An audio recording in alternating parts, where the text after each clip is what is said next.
Selamat siang para netizen dimanapun kita berada. Salam inspirasi bagi kita semua. Agak menarik juga ya, elit Gerindra ini.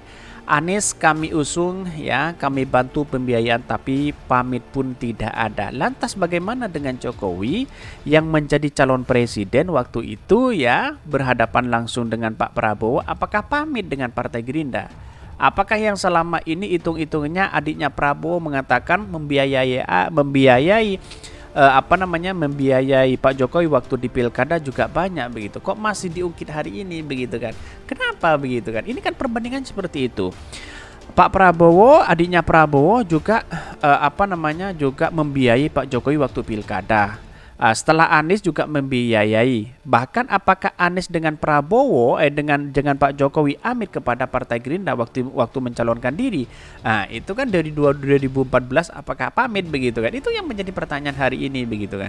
Jadi tidak heran ketika Anies mau pamit atau tidak, tapi secara etika politik ya mungkin Anies Baswedan juga pamit begitu kan. Tetapi perlu diingat, inilah gorengan-gorengan berita yang kemudian ingin menjatuhkan Anies Baswedan seperti ini begitu, dikait-kaitkan begitu. Tetapi mari kita baca terlebih dahulu ya komentar-komentar netizen seperti ini. Ini komentar netizen, emang waktu Jokowi jadi capres pamit? Betul juga begitu kan? Ini yang menjadi pertanyaan penting begitu kan. Bang, ya positive thinking saja, mungkin belum ada waktu untuk silaturahmi dengan Pak Prabowo Subianto. Bang Andri Rosadi ini. Ya Bang Andri harus tahu begitu kan. Bang Andri, Bang posting thinking saja, mungkin ya belum ada waktu untuk silaturahmi dengan Bapak Prabowo Subianto nih. Lah kan ada Anies, itu kan tipe petugas partai, ngapain juga pamit. Capres abadi takut kalah segala cara dilakukan, bahkan ya sampai merah berimigrasi kan sana untuk menyerang Anies Baswedan. Betul begitu kan. Tapi di satu sisi kenapa kok Anies Baswedan diserang terus begitu kan? Ya karena memang ya untuk bersaing dengan Anies Baswedan itu tipis begitu kan. Ya mau tidak mau untuk kekalahan 4 kali begitu kan, karena Pak Prabowo sudah 3 kali 4 kali dengan hari ini kalau dia mencalonkan diri sebagai presiden ya uang begitu banyak yang dikeluarkan begitu kan. Ya pada hakikatnya apa yang terjadi ya untuk bagaimana caranya untuk menyerang lawan-lawannya begitu kan. Ya inilah politik kita begitu kan. Capres abadi takut kalah ini. Gerindra Andri Rosadi ya takut tingkat dewa dengan Anies Baswedan. Jadi capres kan tanda-tanda Prabowo bakal kalah sudah terlihat. Apalagi kingmakernya adalah Pak Surya Paloh di situ, ada Bu Megawati di situ, ya mau mana begitu, kecuali memang Ibu Megawati dengan Pak Prabowo ya dia bersatu menjadi wakil begitu kan, bukan Maharani begitu kan. Tetapi karena kalau masih ada Surya Paloh, terus kemudian ada Luhut, terus kemudian masih Ibu Megawati, sampai kapanpun Pak Prabowo kalau tidak bergabung ke situ ya tidak akan pernah menang. Ya bisa jadi seperti itu begitu. Karena tiga-tiga inilah yang punya kekuatan besar di negeri kita begitu kan. Kira-kira seperti itu logikanya begitu kan. Jadi mau tidak mau kenapa Anies digoreng, itulah contohnya bagaimana dampak hari ini politik begitu kan. Sekarang menjadi kawan, dulu menjadi kawan. Kira-kira seperti itu begitu. Bahkan ini dosa Jokowi ya janji menyelesaikan DKI terjata bullshit. Lalu pagar makam tanaman mirip memelihara anak macan. Prabowo menggerakkan energinya memenangkan DKI dengan harapan membenahi Jakarta lalu mendukung suara buat Prabowo. Ternyata tidak.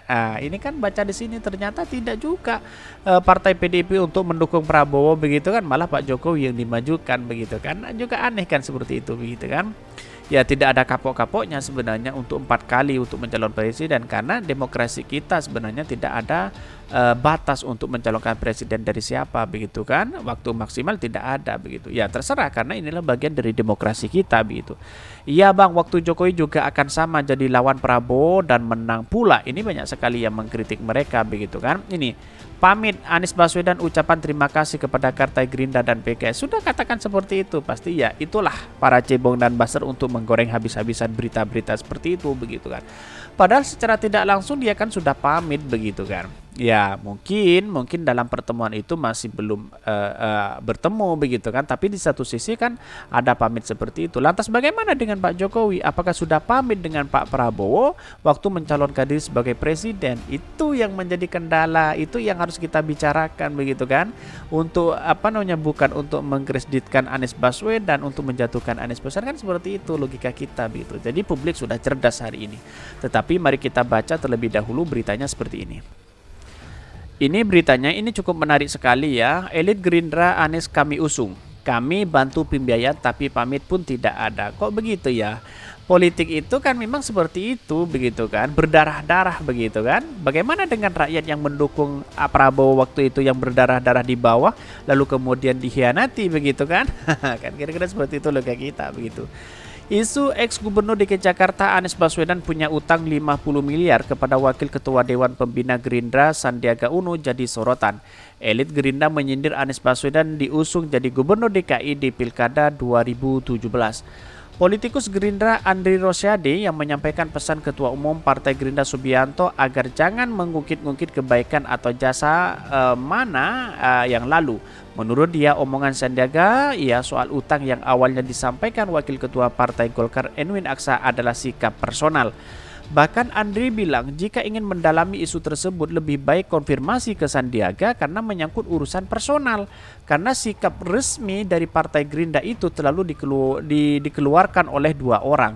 Ketua Harian DPP Bang Sufmi Dasko dan Sekretaris Jenderal Bang Ahmad Muzani, kata Andri dalam catatan Demokrasi TV One yang dikutip FIFA pada Rabu 8 Februari 2023. Bahkan dia mengatakan sesuai pernyataan Sufmi Dasko bahwa isu perjanjian Sandiaga Anies itu konsumsi internal. Ia mengklaim tak ada rencana untuk diekspos. Kan betul begitu. Kenapa Pak Sandi masih keluar-keluar dan yang mengatakan itu di luar partai begitu, yaitu Erwin Aksa begitu kan, yang mengatakan Anies Baswedan punya utang begitu kan, ditambah lagi dengan perjanjian Sandiaga Uno begitu. Di mana? Coba konfirmasi secara betul begitu. Kalau memang dia membiayai berdarah-darah, ya waktu Prabowo mencalonkan diri masyarakat juga berdarah-darah begitu kan. Di mana letak logikanya begitu kan? Itu kan yang harus kita amati betul begitu. Jangan hanya kepada Anies Baswedan begitu kan. Karena memang dalam politik wajar siapa yang mendukung, siapa yang mengusung dan siapa yang bayar, kan begitu logika kita begitu kan.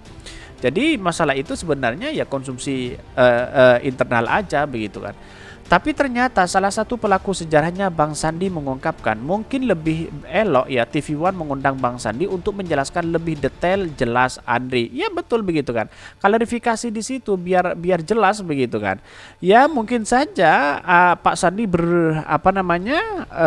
bermainkan ini begitu kan, yang menjadi si lempar batu sembunyi tangan kepada Partai Gerindra, bisa jadi seperti itu begitu kan.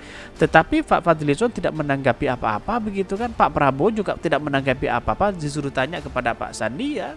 Mungkin muncul spekulasi karena Pak Sandi ya, pendukung-pendukung oposisinya sudah tidak lagi kepada Pak Sandi ya, mau tidak mau untuk menyerang Anies Baswedan agar pendukung-pendukung pro pemerintah ya untuk mendukung Pak Sandi begitu. Padahal untuk menjadi ngebet sekali untuk menjadi calon presiden ya seperti itu begitu kan. Bahkan di sisi lain dia mengatakan begini, kemudian dia kembali menyinggung pesan Prabowo kepada kader Gerindra agar tidak usah mengungkit-ungkit kebaikan masa lalu termasuk jasa ke Anies di Pilkada 2017. Meski demikian suara kader di bawah seperti dirinya berbeda dengan pandangan dengan Prabowo. Meskipun beda antara Pak Prabowo dengan kami yang di bawah, mohon maaf Mas Anies kami usung, kami dukung dan kami bantu pembiayaan. Pamit pun tidak sama sekali dengan Prabowo dan Partai Gerindra, mohon maaf ini fakta, kejar Andi. Lantas bagaimana? Apa Pak Jokowi sudah pamit? Padahal Anies Baswedan dalam pidatonya itu sudah pamit begitu kan? Ya pamit kepada Partai Gerindra dan PKS begitu. Apakah secara itu harus datang kepada Pak Prabowo sowan ngemis-ngemis lagi begitu kan? Ya tentu tidak begitu kan. Mungkin Anies Baswedan ingin ketemu, Pak Prabowo lagi sibuk begitu kan. Dia menekankan Gerindra sudah mendukung Anies Baswedan di Pilkada 2017 dan berhasil menang, tapi Anies tak ada komunikasi di Gerindra ke Gerindra soal kemungkinan maju di Pilpres 2024. Kita sudah dukung, kita sudah usung, ya namanya kulo nuwun ya, sama sekali juga enggak, yaitu fakta yang ingin saya ungkap, sebut anggota DPR tersebut. Bahkan pun dia mengatakan perjanjian antara Anies Sandiaga dan Prabowo benar ada. Dia membantah jika tim Anies Baswedan tak mengakui ada perjanjian tersebut. Saya ingin tegaskan perjanjian itu ada. Ya memang ada perjanjian itu begitu. Tapi kalau Anies Baswedan menang maka uang itu tidak kembali. Tetapi kalau Pak Sandi kalah ya, kalau saya kalah maka uang itu kembali, kan seperti itu perjanjian politiknya begitu. Ngapain kita harus mempermasalahkan itu, kan begitu logika kita begitu kan aneh juga begitu. Ngapain kita harus ada sesuatu yang dimainkan lagi begitu kan. Jadi menurut saya pribadi apa yang selama ini dilakukan ya biasa-biasa aja begitu kan. Dan bahkan dia mengatakan hanya 3 orang yang bisa membuka perjanjian yang dibuat jelang Pilkada 2017 tersebut. Salah satunya Prabowo Subianto yang ikut menandatangani perjanjian tersebut. Pak Prabowo salah satu yang tanda tangan, tapi Pak Prabowo sudah menginstruksikan kepada kami tidak usah ungkit-ungkit lagi. Ujar Andi, ngapain ya? Prabowo sudah tidak ungkit-ungkit lagi, terus Sandi tidak harus ungkit-ungkit lagi, ngapain kita harus itu begitu. Bagi dia, jika Anies nyapres di 2024 maka itu adalah hak politik mantan Mendikbud tersebut. Hak Mas Anies untuk mencalonkan presiden, hak Mas Anies untuk maju di presiden, kami tidak ingin menghalang-halangi, kata Ketua DPD Gerindra Sumatera Barat tersebut. Andri bilang selain Prabowo ada Sandiaga dan Anies yang bisa bicara soal perjanjian itu. Kemudian Bang Sandi salah satu pelakunya tahu Mas Anies sendiri yang bicara, ujarnya. Ya, tanya saja kepada Pak Sandi. Kenapa kok Pak Sandi ditanya kok malah lempar batu sembunyi tangan? Kan begitu logika kita begitu kan, aneh juga begitu.